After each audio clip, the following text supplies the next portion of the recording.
आजकल वो जय श्री राम सुन के और मूवीज वगैरह देख के। तो आपसे मैं जानना चाहूंगी कि हमारे लिए कौन सा सही तरीका होगा जिससे हम प्रभु राम को जान पाए जो प्रभु श्री राम हैं।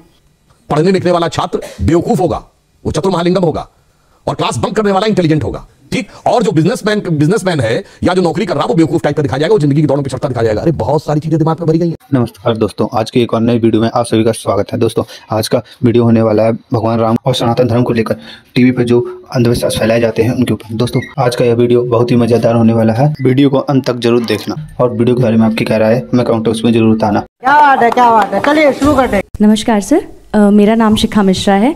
हमारी जो युवा पीढ़ी है और जो आने वाली पीढ़ियां हैं, हमने श्री राम की और सनातन धर्म की एक अलग ही परिभाषा बनाई हुई है आजकल वो जय श्री राम सुन के और मूवीज़ वगैरह देख के। तो आपसे मैं जानना चाहूँगी कि हमारे लिए कौन सा सही तरीका होगा जिससे हम प्रभु राम को जान पाएँ जो प्रभु श्री राम हैं। देखिए, जो आपने बात कही वो सही बात है। मूवीज़ में एक इमेज बनी हुई है कि टीका लगाए, कंठी माला पहने और धोती कुर्ता पहने व्यक्ति विलेन ही होगा, ये तय मान लीजिएगा। और इतना ही नहीं, धर्माचार्य तो धूर्त होगा। इतना ही नहीं, प्रोफेसर मजाक का पार्ट होगा। पढ़ने लिखने वाला छात्र बेवकूफ होगा, वो चतुर महालिंगम होगा, और क्लास बंक करने वाला इंटेलिजेंट होगा। पॉकेट मारने वाला व्यक्ति जो होगा वो तो उदार होगा क्योंकि वो चोरी करके बांट रहा होगा, ठीक। और जो बिजनेसमैन है या जो नौकरी कर रहा वो बेवकूफ टाइप का दिखाया जाएगा, वो जिंदगी की दौड़ में पिछड़ता दिखाया जाएगा। अरे बहुत सारी चीजें दिमाग में भरी गई हैं फिल्मों में। ये बताइए, ये फौजी के डिसिप्लिन का मजाक उड़ेगा। हर हिंदी फिल्म में साउथ इंडियन मजाक का पार्ट होगा। हम लोग के जन्म के आसपास के जमाने की फिल्म वो कौन सी थी, पड़ोसन, मास्टर पिल्लई, एक चतुर नार करके सिंगार, वो भी मजाक के पार्ट होंगे। और अभी इधर कौन सी फिल्म थी, इसमें खजाना खोजने के लिए जाते हैं, जिसमें वो कहता है कि गोवा तक पहुंचने के लिए कितना टाइम लगेगा, उसने कहा जब तक नाम बताऊंगा तो बता देगा, श्रीनिवास, वेंकटेश, फलाना, अय्यर, उसका ही मजाक। भाई ये क्या है, उत्तर दक्षिण में लड़ाना है। हर फिल्म में सरदार मजाक का पार्ट होगा। बहुत बड़ा षड्यंत्र था, ये एक लेफ्टिस्ट एजेंडा था। और इसमें मैं ये नहीं कह रहा हूं कि इस फिल्म वालों ने जान के किया है, वो तो बेचारे खुद भी नहीं जानते, उनका माइंडसेट ऐसा कि उसके टूल बन गए। तो नई पीढ़ी ने तो बहुत कुछ ऐसा ही देखा है और ये बड़े करीने से उसके दिमाग में बैठा दिया गया है। अरे भाई, हम लोग भी बच्चे थे तो ऐसी बात रहती थी, बाबा आ जाएगा, झोली बाबा पकड़ के ले जाएगा, तो मतलब वो दाढ़ी वाला बाबा ही झोली होगा। और मैं किसी के प्रति अवमानना नहीं करना चाहता, मगर एक बात बताइए, कभी किसी मौलवी को नेगेटिव रोल में दिखाया गया हो तो बताइए। इवन आतंकवाद वाली फिल्मों में भी उसको करेक्टर रोल में दिखाया जाएगा। यह सोचने की बात है। एक ही फिल्म में, अमिताभ बच्चन जी की फिल्म है 1970 के दशक की, जिसमें जब उनकी भाभी आती हैं और या मां अगर उनको प्रसाद देगी, मैं नहीं लेता ऐसा प्रसाद, मैं नहीं मानता ऐसे भगवान को जो गरीब का पेट नहीं भर सकता, उसी फिल्म में 786 का बिल्ला उनकी जान बचाता है और उसको यूं हाथ से लगा रखते। सोचिए कैसे दिमागों में चीजें भरी गई हैं। इसलिए मैं युवा पीढ़ी से कहूंगा, इस जगत प्रपंच से बाहर निकलिए और ओरिजिनल अपने टेक्स्ट पढ़िए। विवेकानंद का साहित्य पढ़िए, स्वामी राम तीर्थ का साहित्य पढ़िए, श्री अरविंदो का साहित्य पढ़िए, गांधी जी ने जो लिखा है उसको पढ़िए। कार्यक्रम के शुरू होने से पहले कुछ आप विवरण दे रहे थे, मैं चाहती हूँ वो दर्शकों तक भी पहुंचे, कैसे समय की चाल बदली। देखिए, हम आपको एक बात ये बताएं, आप सब ने शनि की 7.5 वर्ड सुना होगा। ये 7.5 का मतलब क्या होता है?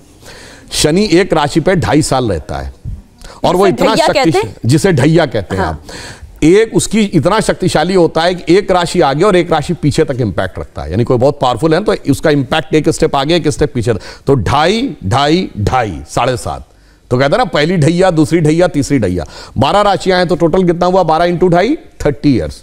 तो शनि का रोटेशन साइकिल 30 ईयर्स है। भगवान राम के भी तो 7.5 लगी थी, कहा था तो बन गए थे। तो 2.5 साल मतलब 30 साल का रोटेशन साइकिल शनि का है। ये तो हमें हजारों साल से पता था, इनको कब पता चला?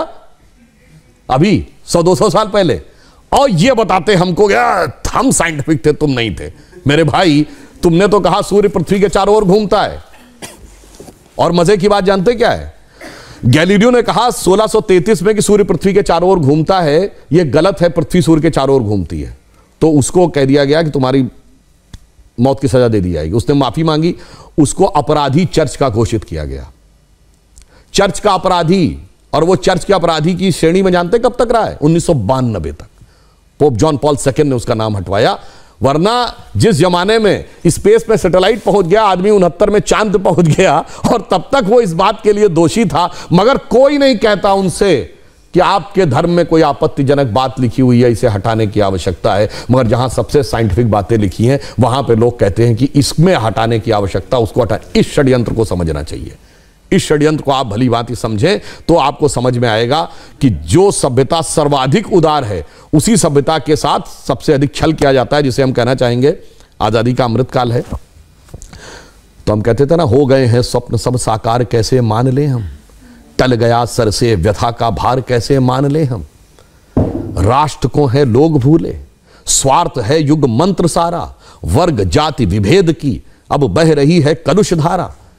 इस अमा के तिमिर को, यानी अमा अंधकार, तिमिर मतलब अंधकार, रात्रि के अंधकार को अब अरुणिमा क्या मान ले हम, टल गया सर से व्यथा का भार, कैसे मान ले हम। और आगे की लाइन सुनिए, वो महत्वपूर्ण है। वेशवाणी तत्व दर्शन दूसरों से यह सभी ले, विकृति को हम ग्रहण करते, निज प्रकृति को आज भूले। इस विदेशी नकल को अब अस्मिता क्या मान ले हम, हो गए हैं स्वप्न सब साकार, कैसे मान ले हम। इसीलिए मोदी जी ने क्या कहा है, अमृतकाल के जो 5 प्रण हैं, उनमें पहला है भारत को विकसित राष्ट्र बनाना है, दूसरा है गुलामी की मानसिकता के हर प्रभाव से अपने को मुक्त करना है, और तीसरा है अपनी विरासत पे गर्व करना है। इसीलिए गुलामी की इस मानसिकता से बाहर निकलिए तो नया भारत दिखेगा, जिसके लिए हम कह सकते हैं कि स्वप्न देखा था कभी, वो आज हर धड़कन में है, और एक नया भारत बनाने का इरादा मन में है। दोस्तों वीडियो अंत तक देख ली तो अच्छी लगी होगी। यदि अच्छी लगी तो वीडियो को एक लाइक और चैनल को सब्सक्राइब कर दें, और वीडियो के बारे में आपकी क्या राय है हमें कमेंट बॉक्स में जरूर बताएं। तब तक मिलते हैं अगली वीडियो में, तब तक के लिए जय हिंद, जय भारत, जय श्री राम।